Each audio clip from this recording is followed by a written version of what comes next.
Assalomu alaykum. Bugun biz birgalikda demak ishlab chiqarish masalasini optimallashtirish degan mavzuni birgalikda o'rganamiz. Ushbu mavzuyimiz 3 ta rejadan iborat. Birinchi rejamiz ishlab chiqarishning mazmuni va uni optimallashtirishning iqtisodiy ahamiyati. Ikkinchi rejamiz ishlab chiqarish masalasining modelini tuzish hamda uchinchi rejamiz ishlab chiqarish masalasini Microsoft Excel dasturi yordamida optimallashtirish. Hammamizga ma'lumki, har qanday ishlab chiqarishning birinchi bosh maqsadi yuqori katta daromadga erishish hisoblanadi. Ishlab chiqarish qaysi sohada bo'lishidan qat'iy nazar, qishloq xo'jaligida bo'ladimi, sanoatda bo'ladimi, boshqa sohada bo'ladimi, albatta ma'lum bir ilmiy asoslangan qarorlar asosida ishlab chiqarish tashkil etish kelajakda korxonaning daromadini maksimallashishga olib keladi. Keling, bugun biz siz bilan ma'lum bir mahsulotni ishlab chiqarishni misol qilib olib, shu masalani demak keyinchalik modelini tuzib optimallashtirishga harakat qilamiz. Bugun biz siz bilan demak konditer mahsulotlarini ishlab chiqarishda optimallashtirish masalasini demak o'rganamiz. Ya'ni konditer mahsulotlarini ishlab chiqarish misol qilib olib, demak mana shu konditer mahsulotlarini ishlab chiqarishda optimallashtirishni o'rganamiz. Albatta bu hozir kelajakda 2-3 rejalarda amalga oshiradigan tadbirlarimiz, ishlarimizni boshqa ishlab chiqarishda qo'llasa ham bo'laveradi. Umuman olganda bu bir misol tariqasida olindi. Biz bilamizki, har qanday ishlab chiqarish, demak korxonasida turli xil mahsulotlar ishlab chiqarish imkoniyatlari mavjud. Hamda mahsulotlar odatda ayniqsa sanoat sohasida partiyalar, ya'ni partiya ishlab chiqarish amalga oshiriladi. Albatta ishlab chiqarish jarayoni bir qancha demak o'ziga yarasha bosqichlarni o'z ichiga oladi va buni o'zini demak sohalari o'rganadi, soha mutaxassislari o'rganadi. Bizning esa asosiy vazifamiz demak ishlab chiqarishni optimallashtirish haqida gapirishimiz kerak va shu tushunchani mustahkamlab o'rganib borishimiz kerak. Umuman olganda ishlab chiqarish qaysi sohaga tegishli bo'lishidan qat'iy nazar birinchi navbatda partiyalarda ishlab chiqariladi. Masalan, shokolad yoki konditer mahsulotlari ishlab chiqarish haqida gapiradigan bo'lsak ham, misol uchun demak bir partiya demak bu bir qozon bo'lishi mumkin yoki aytaylik buyurtma asosida ishlaydigan korxonalar bo'lsa, demak ma'lum bir bitta buyurtma bo'lishi mumkin, qanchadir miqdor bo'lishi mumkin. Umuman olganda bir partiya demak mana shu mahsulotni ishlab chiqarish uchun demak bir martaga ishlab chiqarish ko'zda tutilgan miqdor bir partiya sifatida qabul qilinadi. Biz bilamizki, demak konditer mahsulotlari haqida gapirar ekanmiz. Biz bilamizki, konditer mahsulotlarining juda ham turli xil turlari mavjud va ularni demak turli xil shakllarda, ko'rinishlarda ishlab chiqariladi. Misol uchun demak bu plitkali yoki o'sha korobkali demak shokoladlar yoki mana bunaqa demak o'ramga ega bo'lgan shokoladlar yoki aytaylik hattoki mana konfetlar ham ishlab chiqarilishi mumkin. Umuman olganda model tuzish jarayonida aynan qaysi mahsulot ekanligi bizga ahamiyatli emas. Ya'ni biz ish jarayonida birinchi navbatda qaysi mahsulotdan ko'proq ishlab chiqarsak korxonamiz ko'proq daromadga erishadi degan savolga javob topishimiz kerak. Xo'p, keling endi darhol ikkinchi reja asosida gapirishni boshlasak-da va buni aniq bir misol bilan o'rganib olsak. Ya'ni tasavvur qilaylik, bizning korxonamizda 4 xil turdagi mahsulot ishlab chiqarish imkoniyati mavjud deylik, misol uchun. Va bu demak birinchidan plitkali shokolad bo'lsin, qora qum shokoladi, mana o'ramga ega bo'lgan shokolad demak ana bunga o'xshagan. Hamda aytaylik nachinkali shokolad va nachinkali konfet deb nomladik. Umuman olganda model tuzuvchi uchun aynan qaysi mahsulot qanaqa nomlanishi ahamiyatga ega emas. Bugun biz demak eng asosiysi har bir mahsulot turidan qanchadan ishlab chiqarganda, ya'ni qancha miqdordan, ya'ni necha partiyadan ishlab chiqarganda korxonaning daromadi maksimumga erishadi. Ya'ni eng ko'p miqdordagi demak o'sha daromadga erishish haqida gapiramiz. Hamda demak to'g'ridan to'g'ri aniq bir misol bilan demak mavzuyimizni o'rganishni davom ettiraylik. Misol uchun mana bu yerda jadvalda keltirilgan, quyidagi jadvalda ushbu mahsulotlar demak ushbu mahsulotlarning bir partiyasini ishlab chiqarish uchun qilinadigan xarajatlar hamda demak uni sotishdan olinadigan foyda to'g'risidagi ma'lumotlar keltirilgan. Mana jadvalimiz berilgan. Bundan oldingi demak slaydimizda biz aytdik, korxonamiz aytaylik 4 xil turdagi mahsulot ishlab chiqarsin dedik. Demak mana shu mahsulotlarni aytaylik ishlab chiqarish uchun nimalar kerak? Xom ashyo. Birinchi navbatda bizga kakao kerak deylik, shakar kerak, nachinka kerak, hamda albatta boshqa qo'shimchalar. Bu demak sut bo'lishi mumkin yoki aytaylik qanaqadir yana kimyoviy qo'shimchalar bo'lishi mumkin. Hozir aytib o'tganimdek, albatta bizga hozirchalik buni aynan nima ekanligi muhim emas. Va aytaylik mana qadoqlash uchun xarajatlar talab qilinadi deylik. Aytaylik mana ish haqi xarajatlari bo'lishi mumkin. Hamda aytaylik bu yerda keltirilmagan xarajatlarni umumiy qilib aytaylik boshqa xarajatlar deb kiritaylik deylik. Va mana aytib o'tganimizdek plitkali shkokolad, qoraqum shokoladi, nachinkali shokolad hamda nachinkali konfet 4 xil mahsulot ishlab chiqarsin deylik korxonamiz. Va bu yerda har bitta mahsulotni ishlab bir partiyasini e'tiborga oling, bir partiyasini, bir qozon bo'lishi mumkin yoki ma'lum bir aytaylik qanchadir miqdorini, umuman bir partiya. Partiya haqida demak boshqa mutaxassislikka kirish aynan shu mutaxassislar demak sizga keyingi tushunchalar berib boradi. Biz demak buni modelini yasash bilan shug'ullanamiz. Shunday qilib aytaylik demak plitkali shokoladning bir partiyasini, aytaylik bir qozonni, uni necha kilogramligi bizga ahamiyati yo'q. Demak bir partiyasini ishlab chiqarish uchun aytaylik 15 million so'mlik kakao, bu yerda har bitta miqdor bu so'm, ya'ni pul bilan olingan. 15 million so'mlik kakao, aytaylik 6 million so'mlik shakar, nachinka bu yerda aytaylik plitkali shokoladda ishlatilmaydi. Boshqa qo'shimchalar uchun 2 million so'm, qadoqlash uchun yana 2 million so'm, aytaylik ish haqi xarajatlari uchun 5 million so'm va boshqa xarajatlarga 2 million so'm pul miqdori sarflanadi deylik. Hamda mana shu bir partiya demak ishlab chiqarilgan plitkali shokoladni sotgandan keyin qoladigan daromad, aytaylik foyda mana qizil rangda alohida ko'rsatilgan bu miqdor 9 million so'mni tashkil qilsin. Xuddi shunday qoraqum shokoladini ishlab chiqarish uchun kerak bo'ladigan demak xarajatlar ham bu yerda keyingi ustunda keltirilgan. Demak bu yerda demak kakao demak qoraqum shokoladining bir partiyasini ishlab chiqarish uchun 11 million so'mlik, shakar 4 million so'mlik, aytaylik nachinka ishlatilmaydi. Demak shu uchun bu yerda nol turibdi. Boshqa qo'shimchalarga deylik 2 million so'm, qadoqlash uchun 1 million so'm, ish haqiga 4 million va boshqa xarajatlarga 1 million so'm xarajat qilinadi deylik. Hamda demak bu turdagi ya'ni qoraqum shokoladini bir partiyasini demak sotgandan keyin qoladigan demak daromad, ya'ni foyda bu 6 million so'm bo'lsin aytaylik. Nachinkali shokoladni ishlab chiqarish uchun bir partiyasini demak 9 million so'mlik kakao, 3 million so'mlik shakar, 3 million so'mlik nachinka demak ishlatilar ekan. Hamda aytaylik boshqa qo'shimchalarga 1 million so'm, qadoqlash uchun 1 million, ish haqiga 4 million, demak boshqa xarajatlarga 1 million xarajat qilinsin deylik. Hamda demak nachinkali shokoladni bir partiyasini sotgandan keyin qoladigan demak foyda ham 6 million so'm bo'lsin. Nachinkali konfet ishlab chiqarishda esa albatta bu karamelli konfetga o'xshagan bir konfet turi deb tasavvur qilsak, bu demak kakao ishlab chiqarish, bu yerda kakao kechirasi ishlab chiqarishda kerak bo'lmaydi, ya'ni 0 so'm xarajat.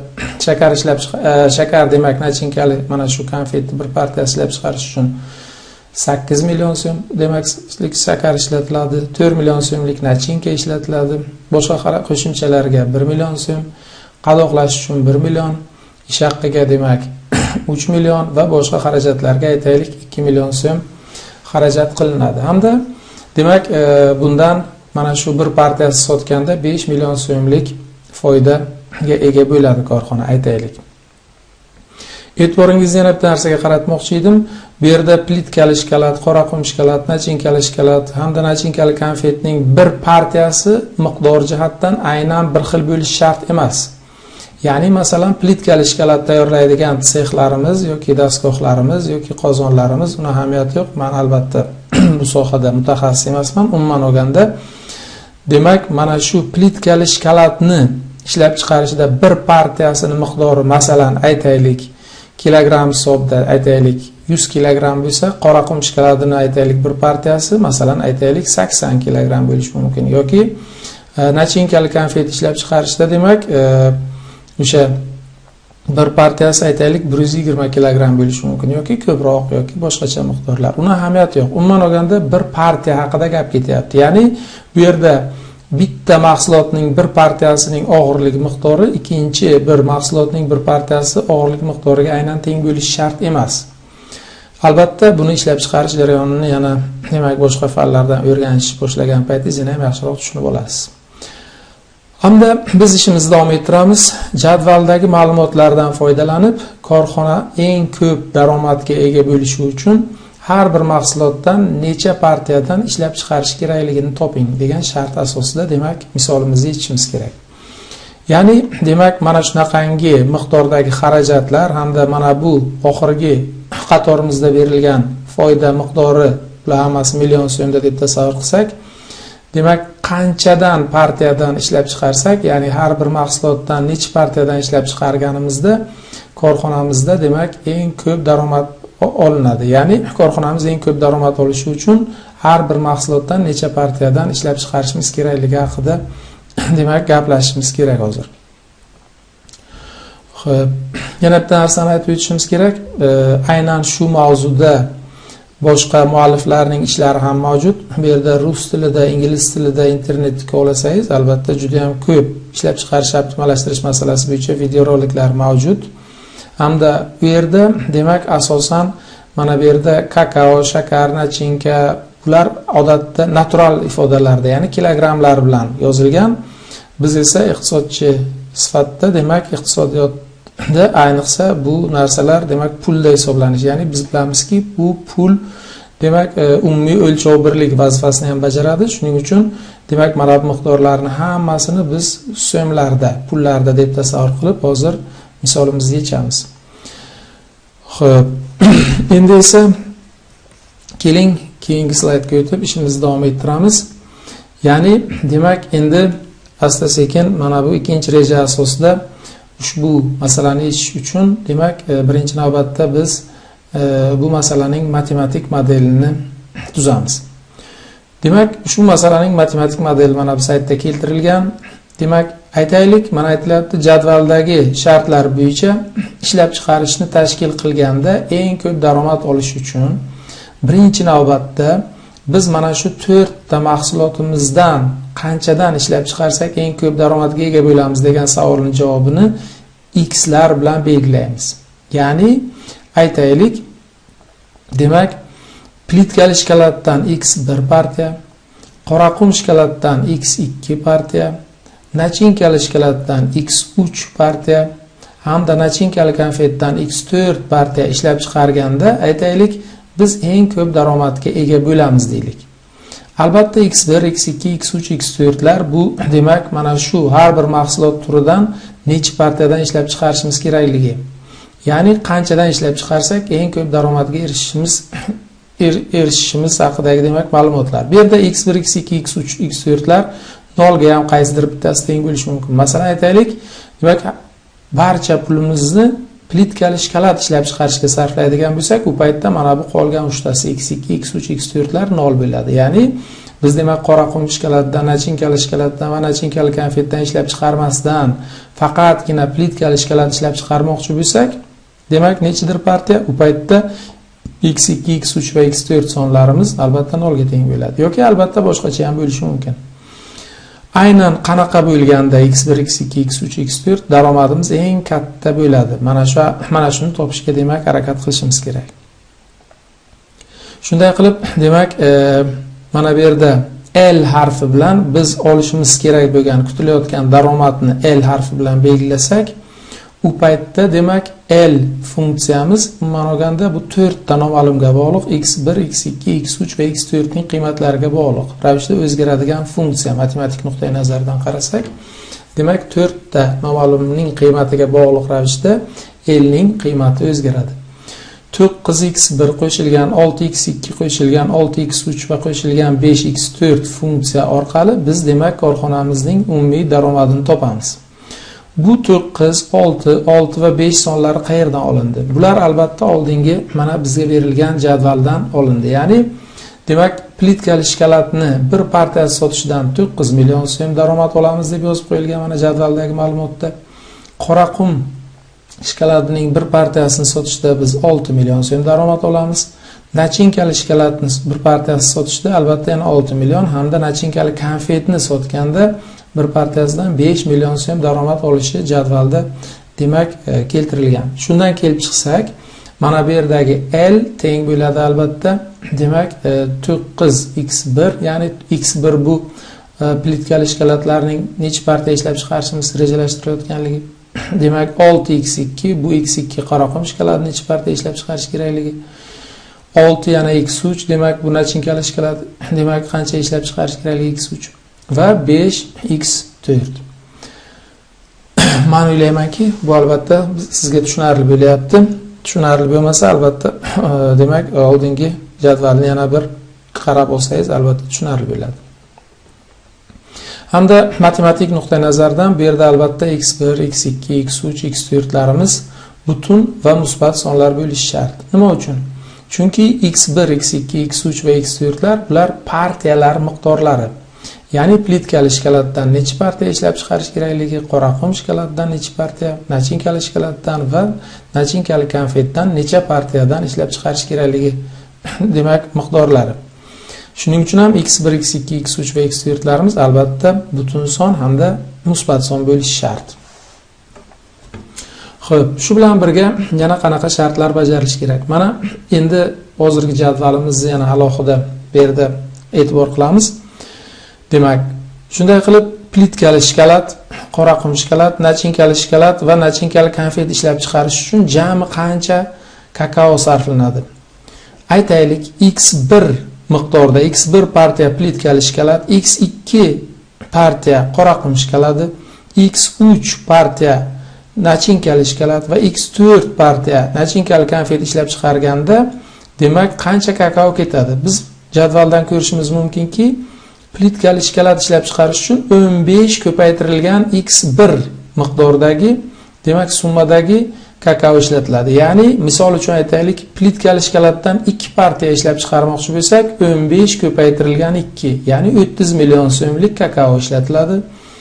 Qoraqum shkolatdan agar biz masalan 3 partiya ishlab chiqarmoqchi bo'lsak, 11 ko'paytirilgan 3 misol uchun, ya'ni 33 million so'mlik demak mana bu yerda kakao ishlatiladi.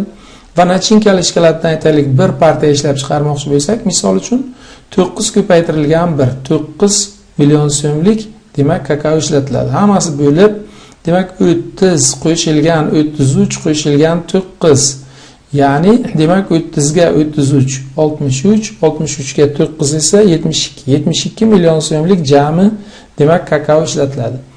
Xuddi shunday shakar uchun ham, nachinka uchun ham, boshqa qo'shimchalar uchun xarajatlar haqida ham shu fikrni aytish mumkin. Va albatta qadoqlash uchun ham, ish haqqi uchun ham va boshqa xarajatlar uchun ham xuddi shu fikrda demak davom ettirish mumkin. Albatta ushbu fikrlarni hammasini matematika tiliga o'tkazib olishimiz kerak birinchi navbatda. Ya'ni agar biz har bir resurs uchun ajratiladigan jami pul miqdorini Z1, Z2, Z3, Z4, Z5, Z6 va Z7 deb belgilasak, quyidagi tenglamalar sistemasi ham albatta bajarilishi kerak. Bizda 7 xil resurs borligi uchun demak Z1, Z2, Z3, Z4, Z5, Z6, Z7 deb belgiladik. Mana oldingi jadvalda yana qaytamiz. Ya'ni birinchi resurs bu kakao qiladigan xarajatlarimiz, ikkinchi xarajat turi bu shakar uchun qilinadigan xarajatlar, ya'ni resurs sifatida qarasak.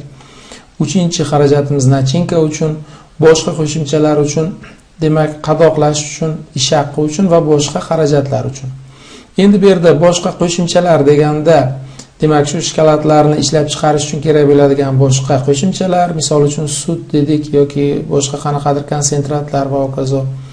Boshqa xarajatlar deganda esa aytaylik elektr energiyasi yoki aytaylik qanaqadir transport xarajatlari bo'lishi mumkin va hokazolarni bu yerda kiritishimiz mumkin aytaylik misol uchun. Demak bizda hozir aytganimizdek 7 ta xarajat turi bu yerga kiritilganligi sababli mana shu qilinish kerak bo'lgan xarajatlarni demak Z harflari bilan belgilab chiqdik. Ya'ni Z1, Z2, Z3 va hokazo Z7 deb. Demak, agar biz jami qilinish kerak bo'lgan xarajatlarni, ya'ni resurs uchun demak ajratiladigan jami pul miqdorlarini Z harflari bilan belgilab chiqsak, u paytda albatta mana bu tenglamalar sistemasi bajarilishi kerak. Bu tenglamalar sistemasi qayerdan hosil qilindi? Bu tenglamalar sistemasi albatta oldingi jadvalimiz yordamida hosil qilindi. Mana sonlarga e'tibor qiling. 15 x1 qo'shilgan 11 x2 qo'shilgan 9 x3 qo'shilgan 0 ko'paytirilgan x4 va bu teng bo'lishi kerak Z1 ga. Mana oldingi jadvalimizga qaytamiz. 15, 11, 9 va 0 sonlari mana shu jadvaldan olingan. Ya'ni hozir aytganimizdek, demak hammasi bo'lib jami Z1 million so'mga kakao sotib olsak, mana bu Z1 million so'mga kakao sotib olganimiz qayerdan hosil bo'ldi? Z1 ning miqdori qanday hisoblanadi? Z1 ning miqdori 15 ko'paytirilgan x1 qo'shilgan 11 ko'paytirilgan x2 qo'shilgan 9 ko'paytirilgan x3 va qo'shilgan 0 ko'paytirilgan x4 summaning yig'indisidan iborat. Bu degani, demak yana jadvalga qaytamiz.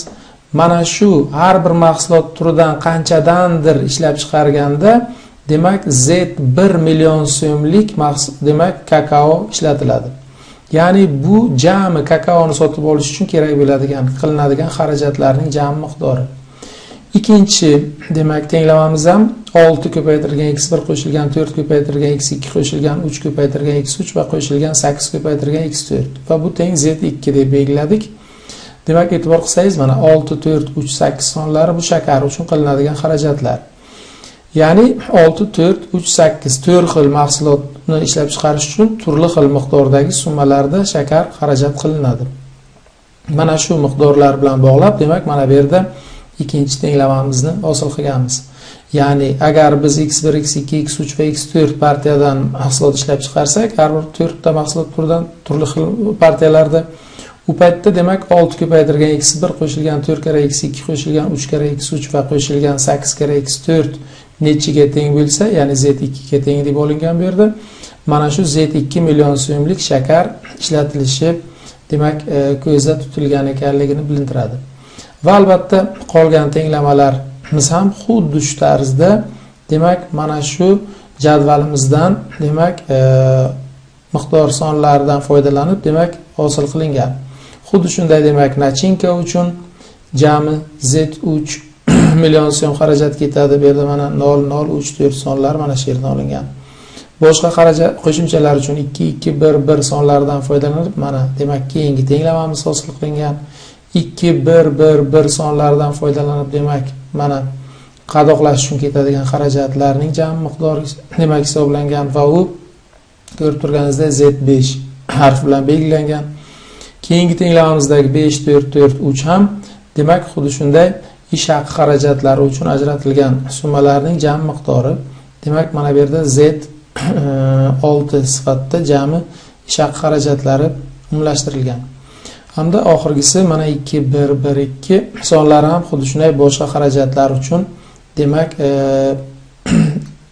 ajratiladigan jami pul miqdori Z7 harfi bilan belgilangan. Albatta mana bu qizil rang bilan berilgan miqdorlar bular foyda, ya'ni har bir mahsulotni demak bir partiyasi sotishdan olinadigan foyda miqdorlari. O'sha uchun ham albatta bular bu tenglamalar sistemamizda albatta kiritilmagan. Kiritilishi kerak emas o'zi aslida. Demak mana bu hozirgina tuzgan shartlarimiz bu bizning demak ishlab chiqarish masalasini demak matematik model hisoblanadi. Ya'ni e'tibor qilgan bo'lsangiz mana bu yerda mana demak 7 ta tenglamalar sistemasi, ya'ni 7 ta tenglamadan iborat tenglamalar sistemasi hamda demak mana bu yerda yana ikkita shartimiz bor edi. Demak bular mana bu L ya'ni jami olishimiz kerak bo'lgan foyda miqdori va bu albatta nima bo'lishi kerak? Maksimumga ega bo'lishi kerak. Ya'ni biz harakat qilishimiz kerak mana shu L miqdorini maksimallashtirishga. Hamda shu bilan birga yana 3-chi shartlarimiz ham bor. Bular demak mana shu x1, x2, x3, x4 larimiz albatta butun va musbat sonlar bo'lishi kerak. Yana takrorlab aytamiz, chunki bular demak har bir mahsulot turidan necha partiyadan ishlab chiqarishimiz kerak ekanligi, ya'ni bu partiyalar soni. Har bir mahsulotdan necha partiya ishlab chiqarish kerak ekanligini biz x lar bilan belgilaganmiz. x1, x2, x3 va x4. Ana endi esa demak biz ishimizni aynan mana shu tuzgan modellarimizni demak Excel dasturiga kiritib, demak uning Microsoft Excel dasturi yordamida optimallashtirish masalasini demak bajarish, ya'ni optimallashtirish. Endi esa Excel dasturiga o'tamiz.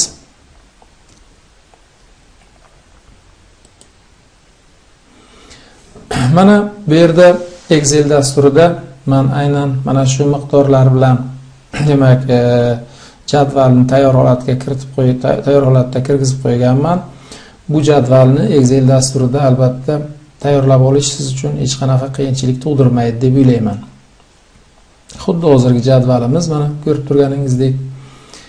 Xo'p, endi esa buni Excel dasturida qanday qilib modelni tuzishimiz kerak? Buning uchun bizda hozir aytganimizdek 4 ta miqdor bor. Bular x1, x2, x3 va x4. Mana ular uchun aynan men joy ajratib qo'yganman va ushbu demak sonlar uchun mana shu yerda aytaylik joy ajratamiz misol uchun. Endi Excel dasturidan yetarlicha foydalanganmiz oldingi darslarda va men o'ylaymanki Excel dasturi siz uchun hech qanaqangi qiyinchilik tug'dirmaydi. Xo'p, endi birinchi navbatda Excel dasturimizni sozlab olamiz.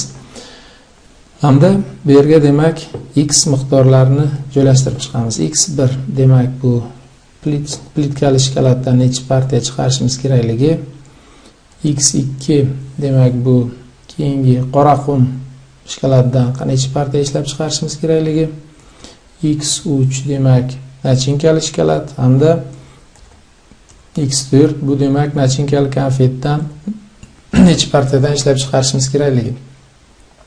Va albatta mana bu yerda bo'sh kataklarni biz kompyuter uchun ochiq tarzda qoldiramiz. Ya'ni mana shu bo'sh kataklarimizni hozir demak bizga kompyuterimiz o'zi hisoblab topib beradi. Ya'ni aynan mana shu yerda qanchadan bo'lish kerakligi, ya'ni to'plish kerak bo'lgan miqdorlar. Umuman olganda fan tilidagi aytsak, bu o'zgaruvchilar. Ya'ni x1, x2, x3 va x4 demak bu o'zgaruvchi miqdorlar. Va mana shu miqdorlarning aynan qancha bo'lishi demak bu vazifa kompyuterimizga yuklatiladi hozir. Hamda mana bu yerda demak maqsad funksiyamiz, ya'ni L edi, yodingizda bo'lsa, mana shu maqsad funksiyani joylashtiramiz. Ya'ni maqsad funksiya deb yozib qo'ysak ham bo'laveradi. Demak maqsad funksiya maqsad funksiya desak to'g'riroq bo'ladi. Maqsad funksiya. Mana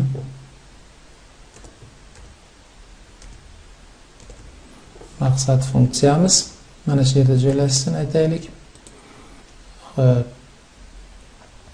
Endi Excel dasturidan yetarli darajada foydalana olasiz. Yana bu yerda переносить по словам desak, bu albatta bitta qatorda joylashish kerak bo'ladi. Mana demak bitta qatorda joylashdi. Endi esa keling mayli chiroyliroq bo'lsin. Mana maqsad funksiya. Maqsad funksiyamiz bu demak mana shu bizning L harfi bilan ko'rsatgan demak formulamiz asosida topiladigan miqdor, ya'ni bizning daromadimiz, ya'ni olishimiz kerak bo'lgan kutilayotgan daromadimiz va bu albatta eng katta miqdorga ega bo'lish kerak va o'sha uchun ham men buni odatda qizil rang bilan bo'yab qo'yaman. Qizil rang ichida demak odatda harflar yaxshi ko'rinmaganligi uchun keling mana oq rangda, ya'ni qizil ana shu rangda bo'yalgan katakcha ichidagi harflar oq rangda yoziladi degan buyruqni berdik. Endi esa mana bu yerda esa demak bu boyagi ko'rgan tenglamalar sistemamizdagi Z lar o'rnashadigan kataklar, bu albatta modelni qanday tuzishingizga ham bog'liq. Keling, bu katakchalarni aytaylik, yana ko'k rangda belgilaymiz, aytaylik. Va bu katakchalar ichidagi harflar ham oq rangda bo'lsin. Xo'p, shunday qilib, endi mana shu hozir tuzgan matematik modelimizni kompyuterga tushunadigan tilda kirgizishga harakat qilamiz. Birinchi navbatda qanaqa shartlar bajarilishi kerak? Demak, boya matematik modelni tuzganda aytdik, maqsad funksiyamiz nimaga teng bo'lishi kerak edi? Maqsad funksiyamiz teng bo'lishi kerak edi, formula kirgizamiz. Nimaga? Mana bu yerdagi x1 miqdorining ko'paytmasi shu, demak x1 ya'ni plitkali shkolatdan olinadigan foydaga qo'shilgan, ya'ni biz ikkinchi rejada matematik modelni tuzganda tushuntirdik, L ni topish formulasi. Demak, x2 ni miqdorini ko'paytirganimizda 6 ga qo'shilgan x3 ni demak ko'paytirganimizda mana bu shundan olinadigan foyda miqdoriga yana 6 ga qo'shilgan x4 miqdorini demak ko'paytirganimizda undan olinadigan foydaga mana shu miqdorga teng. Albatta bu yerda 0 paydo bo'lishi kerak edi va u paydo bo'ldi. Endi biz qanaqa formula kiritdik? Umuman olganda ikkinchi rejada tushuntirganimizdek L bilan demak belgilab qo'ygan formulamizni biz kompyuter tushunadigan tilda kiritdik. Misol uchun aytaylik, plitkali shkolatdan 2 partiya, e'tibor qiling. Keyingisi qoraqum shkolatdan masalan mana 18 million paydo bo'ldi. Ya'ni biz agar qoraqum shkolatdan plitkali shkolatdan 2 partiya ishlab chiqarsak, albatta har bir partiyasidan 9 milliondan 2 partiyasidan esa 18 million daromadga erishamiz. Keling endi qoraqum shkolatdan ham aytaylik 3 partiya ishlab chiqaraylik. U paytda nima bo'ladi? Albatta mana bu miqdor mana 36 sonaga aylandi. Ya'ni agar biz plitkali shkolatdan 2 partiya ishlab chiqarsak 9 milliondan har bir partiyasidan daromad olsak 18 million. Qoraqum shkolatdan 3 partiya ishlab chiqarsak, demak har bir partiyasidan 6 milliondan, ya'ni 18 million. Jami 18 ga 18 36 million demak daromad foyda qilgan bo'lamiz. Keling, demak nachinkali shkolatdan 1 partiya ishlab chiqaraylik. Bu demak yana 1 kara 6, ya'ni 36 ga 1 kara 6 oltini qo'shganda demak 42 sonni paydo bo'lishiga sabab bo'ladi. Keling, mana aytaylik nachinkali konfetdan ham 2 partiya ishlab chiqaraylik. Bu paytda demak jami 52 million foyda ko'rar ekanmiz. Bu bizning maqsadimiz, ya'ni maqsad funksiyasi. Ya'ni daromadimizning umumiy miqdori desak ham to'g'riroq bo'ladi. Shunday qilib, agar biz plitkali shkolatdan 2 partiya, qoraqum shkolatdan 3 partiya, nachinkali shkolatdan 1 partiya hamda nachinkali konfetdan 2 partiya ishlab chiqarsak, mana bu foydalarga ko'paytirib qo'shib chiqqanda 52 million, hammasi bo'lib jami 52 million so'mlik foyda yoki daromadga erishar ekanmiz.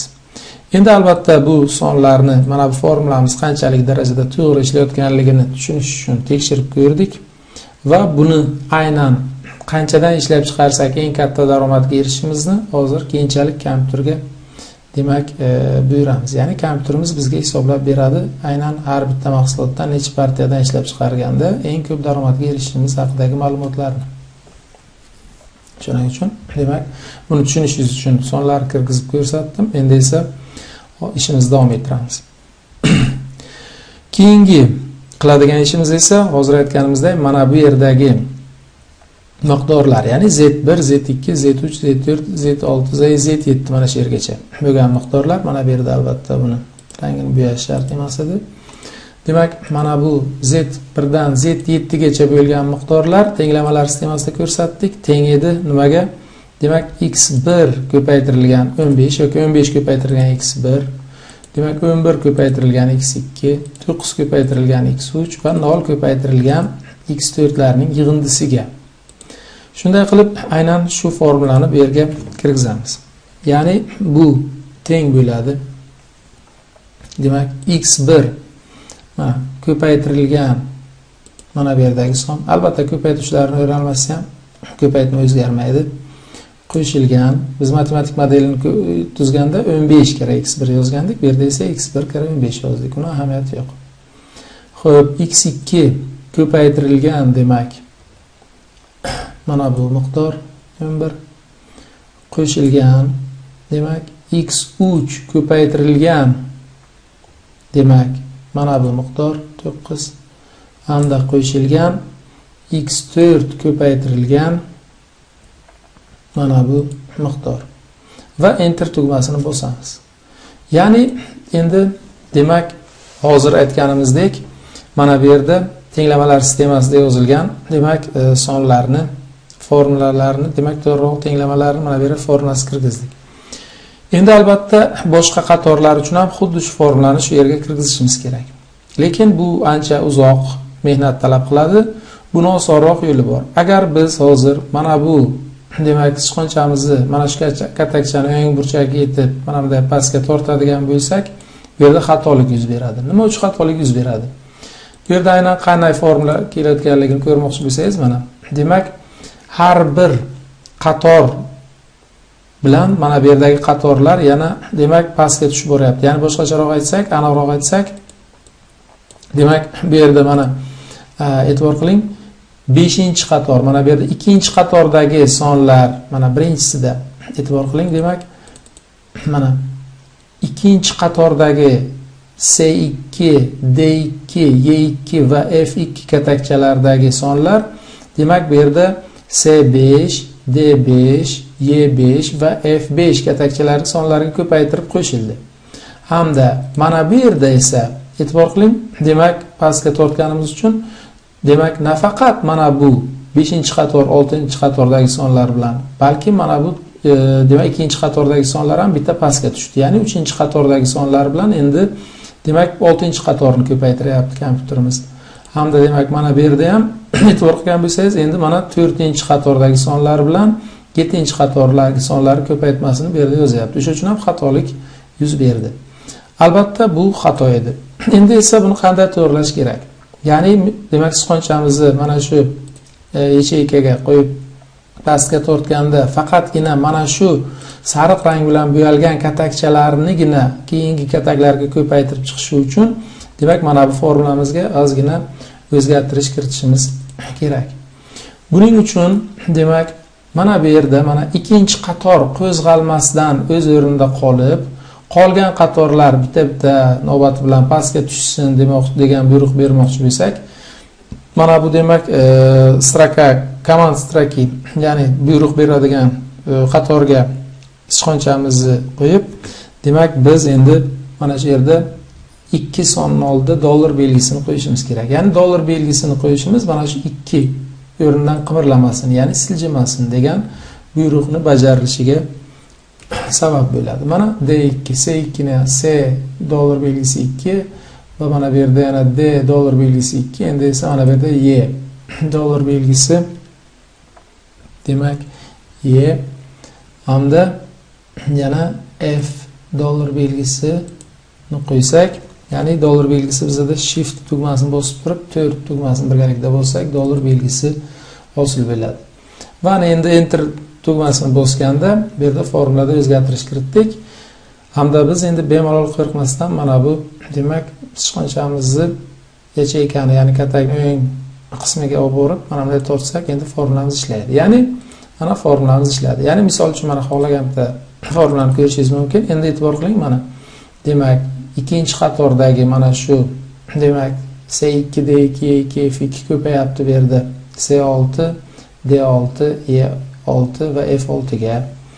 Xuddi shunday tarzda mana keyingisi ham hamda va hokazo mana oxirgisi ham, hattoki demak C2, D2, Y2, F2 katakdagi sonlar mos ravishda C11, demak D11, Y11 hamda F11 katakdagi sonlarga ko'paytirib demak mos ravishda qo'shib borilyapti. Albatta bu ishlarni hammasini mustaqil o'zingiz bajarasiz va bu sizga hech qanaqangi qiyinchilik tug'dirmaydi degan umiddaman.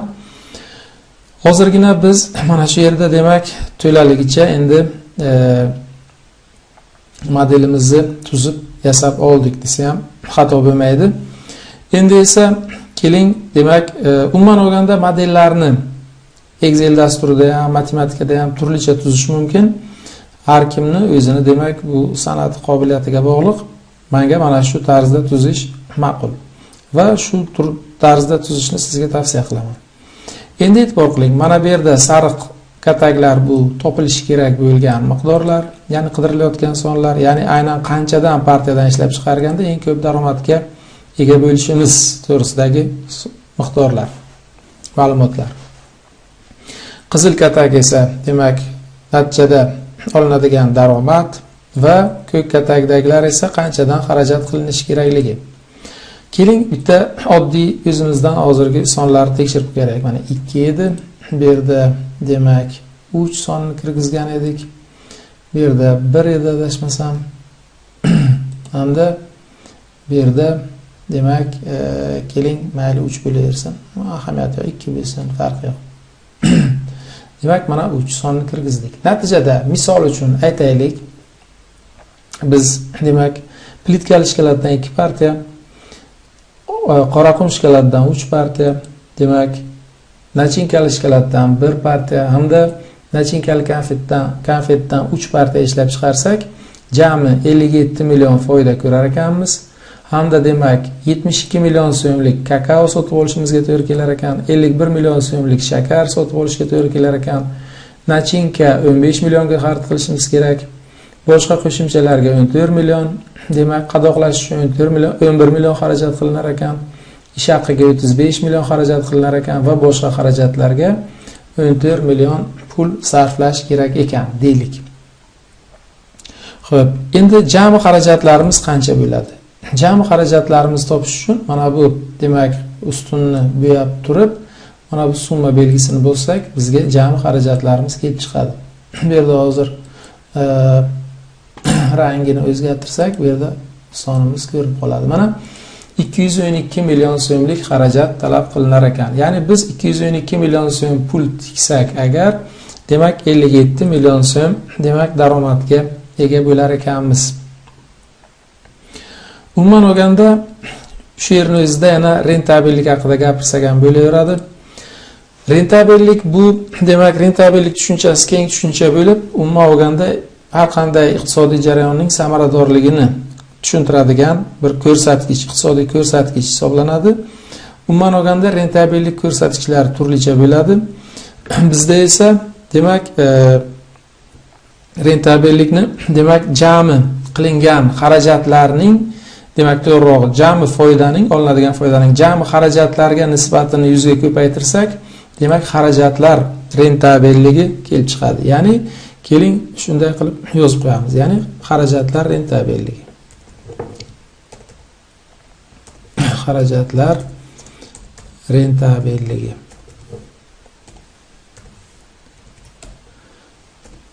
Ya'ni biz demak mana shu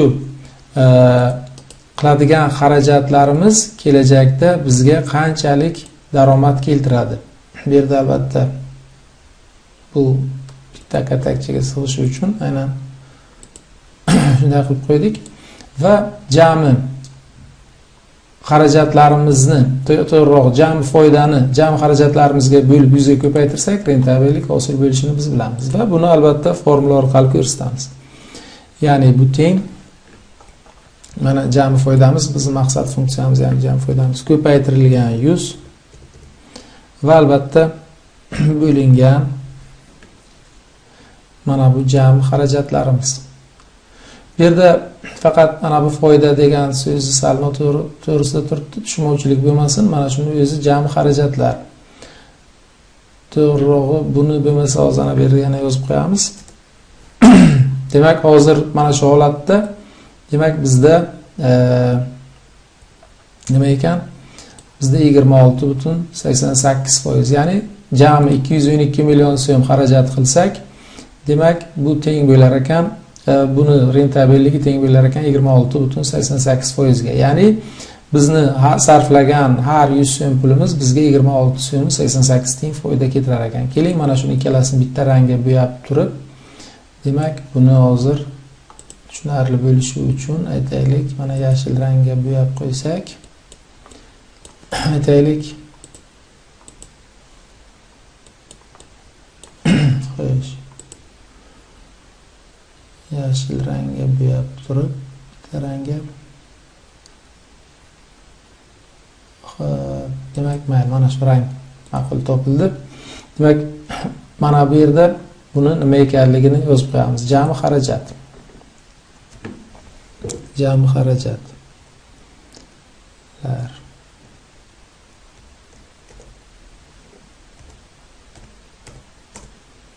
Jami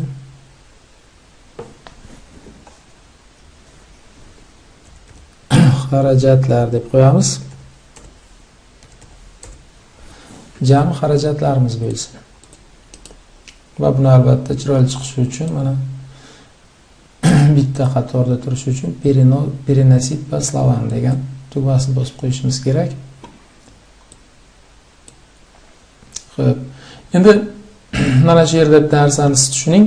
Bu yerda demak foydamiz mana shu yerda tugagan va mana bu qatorda endi rangli, turli xil ranglar bilan bo'yalgan qatorlar, bular demak kompyuterimiz bizga hisoblab berish kerak bo'lgan miqdorlar hisoblanadi. Xo'p. Endi esa mana hozir katakchalarimizni sal kichraytiraylik. Barcha katakchalar ko'rib turishi uchun. Demak, jami xarajatlar mana shu edi. Xo'p. Endi esa mana bu yerda yana bitta bo'sh katakcha qoldirdik va hozir bu haqida yana gapiramiz. Keling, mana bu sonlarni biz ixtiyoriy olgan edik va buni tushunish maqsadida, demak, biz aynan shu ishni, demak, shu misollar bilan o'rgandik. Endi tasavvur qiling, bizda 212 million so'm pulimiz yo'q. Bizda jami 100 million so'm pulimiz bor, aytaylik. Mana shu pul miqdorini demak, mana bu yerga kirgizamiz va buni endi demak, jami kirgiziladigan kapital deb, demak, ishlab chiqarishga jami kirgiziladigan kapital deb nomlasak ham to'g'riroq bo'ladi. Demak, bu yerda yozamiz. Demak, jami kirgiziladigan kapital. Jami kirgiziladigan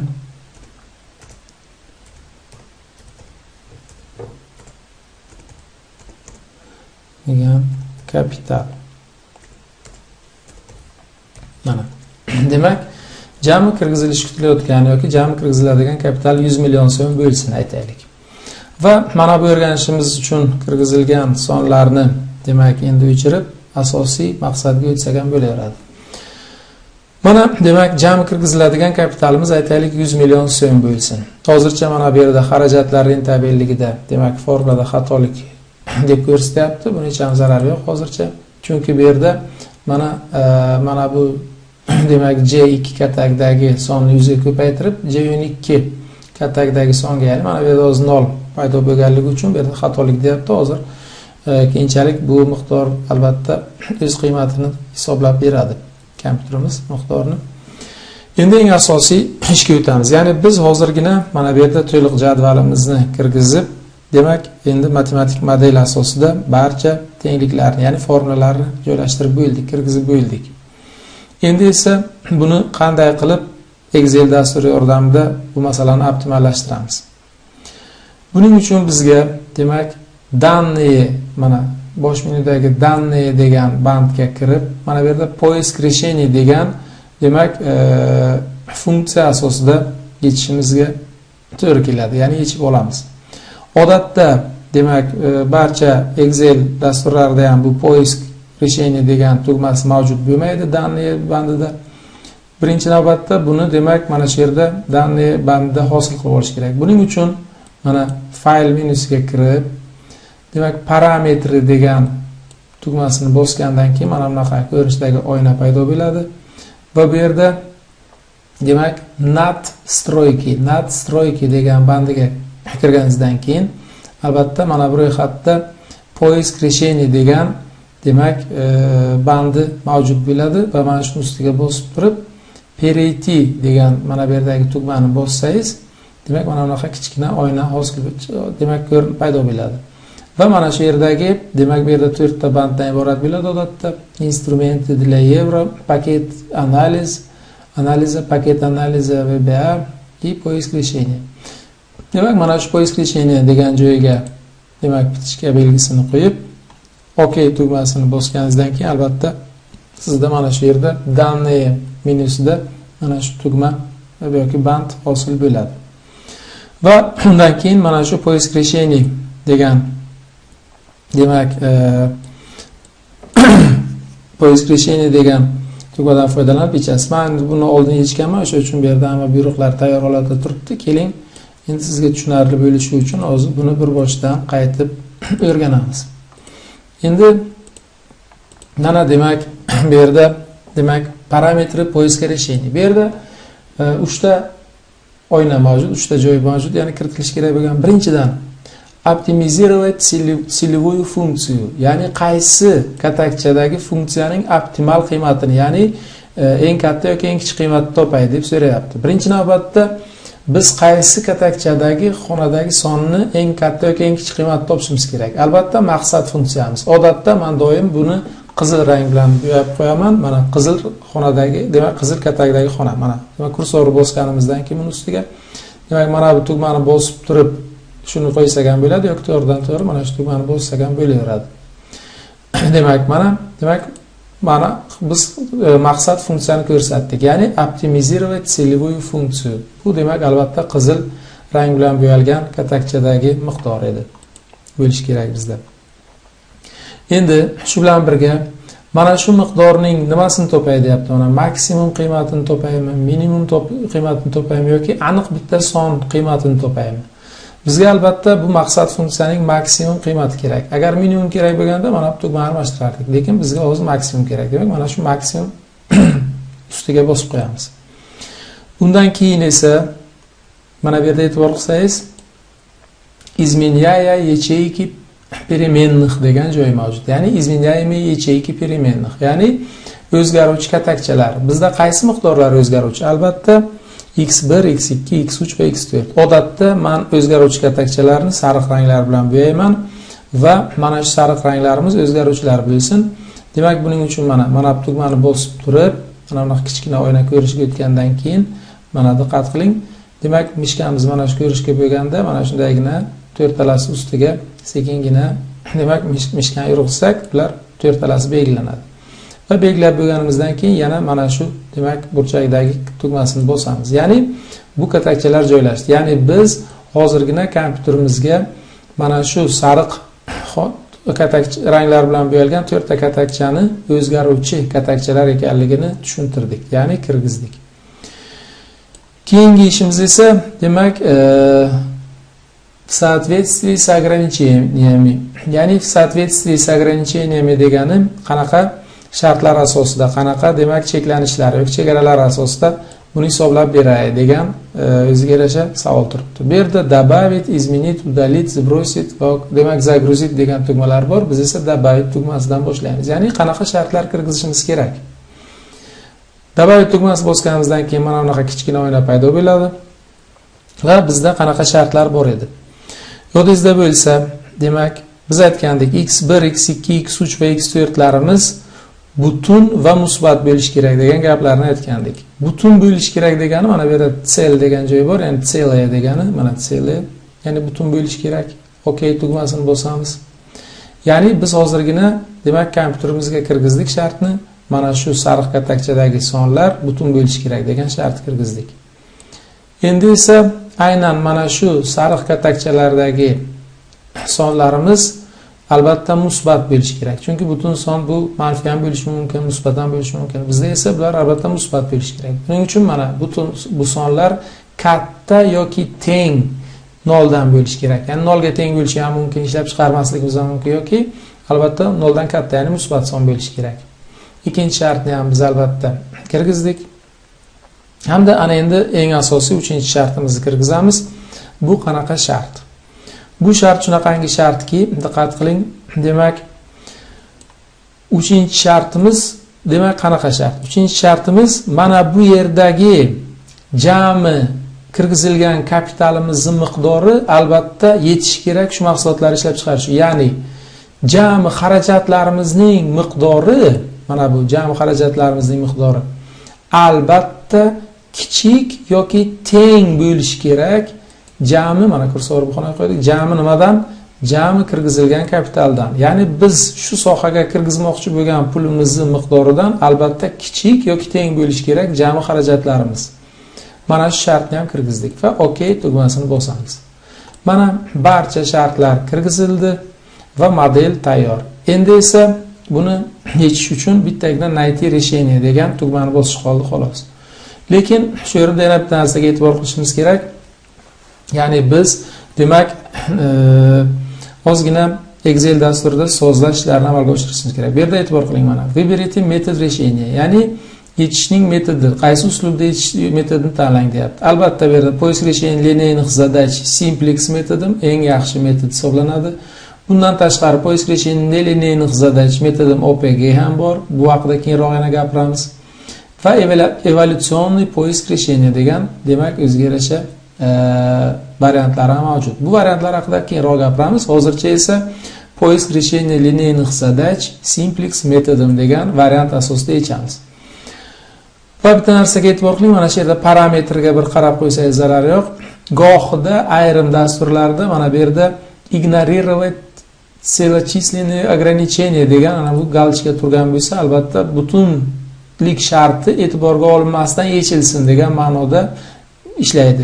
Ya'ni mana shu yerda galchkani olib tashlasangiz, demak mana bu yerda hozirgina aytib o'tganimiz sariq katakchalarimiz, ya'ni o'zgaruvchilarimiz butun bo'lish sharti bajarilishi uchun albatta mana shu parametr degan joyda mana shu ignorировать целочисленные ограничения degan joydagi bitishkani olib tashlash kerak. Ya'ni bo'sh turishi kerak mana shu. Bo'sh tursagina demak butun sonlar bilan ishlab beradi misolimiz. Bo'lmasa kasr sonlar bilan ishlab berishiga to'g'ri keladi. Shunday qilib bizda barcha shartlar kirgizildi. Endi esa поиск решения degan tugmani bosamiz. Mana поиск решения tugmasidan keyin demak целочисленные решения найдено в пределах допустимого отклонения. Все ограничения deyapti. Ya'ni aytmoqchiki, demak sizni aytgan shartlaringiz bo'yicha barcha demak shartlar bajarildi va bizga taklif qilinyapti, ya'ni yechim topildi. Va bizda demak taklif qilinyapti сохранить найденное решение, ya'ni topilgan yechimni saqlab qo'yaymi, saqlanib qilib yoki demak восстановить исходное значение, ya'ni o'z holatiga qaytaymi. Bizga albatta yechim kerak va buni OK tugmasini bosish orqali demak ko'ramiz. Mana OK tugmasini bosganimizdan keyin endi kompyuterimiz bizga mana shu demak biz turli xil ranglar bilan bo'yalgan xonachalarimizni barchasini hisoblab berdi. Ya'ni bizga kompyuterimiz maslahat beryapti. Demak, plitkali shkalatdan bir partiya chiqaring. Qora qum shkalatdan 2 partiya, nachinkali shkalatdan bir partiya chiqarsangiz eng ko'p daromadga erishasiz va bu 27 million so'm bo'ladi. Hamda siz shu kirgizmoqchi bo'lgan 100 million pulingizni 46 million so'miga kakao sotib oling, 17 million so'miga shakar sotib oling, nachinkaga 3 million sarflang, boshqa qo'shimchalarga 7 million pul ajrating. Demak, qadoqlash uchun 5 million pul ajrating. Ish haqiga demak 17 million ajrating va boshqa xarajatlarga 5 million so'm pul ajrating degan demak yechimni taklif qilyapti. Hamda demak jami mana shu 100 million pulimizni qanaqa demak qaysi xarajatga qanchadan sarflashimiz kerakligi, shu bilan birga yana demak rentabellik, ya'ni xarajatlar rentabelligini ham hisoblab berdi. Ya'ni 27% demak xarajatlar rentabelligi. Bu degani biz qiladigan 100 kirgizadigan demak 100 million so'm pulimizni demak har bir 100 so'mi bizga 27 so'mlik foyda keltirar ekan. Albatta aytishingiz mumkin, bu 100 million so'm pul kirgizgan edik va biz 27 million daromad olgandan keyin tabiiy ravishda 27% bo'ladi deb. Albatta to'g'ri. Keling endi sonlarni sal o'zgartiramiz. Biz asosiy barcha ishlarni qilib bo'ldik, endi bu yog'i juda ham oson. Keling 100 million emas, biz kerak bo'lsa 127 million so'm pulimiz bor aytaylik. Va mana shu 127 million so'mlik pulimizni biz shu shkolat ishlab chiqarish biznesiga tikmoqchimiz. U paytda nima bo'ladi? Mana jami kirgizilgan kapitalni men hozirgina kirgizdim, 127 million. Endi bu yo'g'i поиск решения tugmasini bosib va найти решение degan tugmani bossak bo'ldi. Va natijada bizga yana yechim chiqadi. Agar demak 127 million so'mlik pul tikadigan bo'lsak, u paytda demak biz ikki partiya plitkali shkolatdan chiqarishimiz va nachinkali shkolatdan ikki partiya hamda bir partiya nachinkali konfetdan ishlab chiqarishimiz eng katta foyda yoki daromadga erishishimizga sabab bo'lar ekan. Natijada biz 35 million foyda ko'rar ekanmiz va rentabelligimiz 27.55% tashkil qilar ekan. Ya'ni 27% dan sal ortiqroq. Va mana ko'rib turganingizdek, mana bunaqa turli xil sonlar bo'lganda ham rentabelligimizni hisoblashimiz biz uchun muhim, ya'ni bilishimiz muhim. Ya'ni har 100 so'm pulimiz bizga qanchalik daromad keltiryapti. Shu sohaga deylik kredit olsak, aytaylik 20% lik kredit olsak arziydimi yillik yoki necha foizlik qarz olib shu sohaga pul tiksak arziydi, arzimaydi degan savollarga javob topish uchun albatta biz rentabellikni bilishimiz kerak. Albatta bu modellar qisqa muddatda foydalanish uchun tuziladi. Ya'ni biz bilamizki, bozor iqtisodiyot sharoitida doim narxlar o'zgaruvchan bo'ladi va narxlarning o'zgarishi kerak bo'lsa har haftada yoki har oyda qayta demak qilingan rejalarni qayta ko'rib chiqish, modellarni ham qayta tuzishga ehtiyoj paydo qiladi. Keling tasavvur qilaylik, endi demak aytaylik mana plitkali shkolat bozorda narxi pasaydi va endi undan olinadigan daromad 9 emas, aytaylik 8 million so'm foyda keltiradigan bo'ldi bir partiyasidan. Bu paytda demak qanaqa variantni bizga kompyuterimiz taklif qiladi? Mana hozirgina 9 sonni yerga 8 sonni yozib qo'ydik. Ya'ni tasavvur qilaylik, bozorda plitkali shkolatga talab kamaydi va uning demak narxi tushdi. Natijada endi bizga kompyuterimiz yana qanaqa ishlab chiqarishni tavsiya qiladi. Bu uchun bor yo'q poyez решение va найти решение degan tugmalarni bossak bo'ldi. Natijada demak endi kompyuterimiz aytayaptiki, demak shunaqa holat bo'lsa, u paytda demak nachinkali shkolatdan 4 partiya, nachinkali konfetdan 2 partiya ishlab chiqarish taklif qilyapti. Biz albatta xohlagan miqdorlarni, sonlarni o'zgartirib, endi bor yo'g'i ikkita tugmani poyez решение va найти решение degan tugmalarni bosib turib ishimizni davom ettirishimiz mumkin.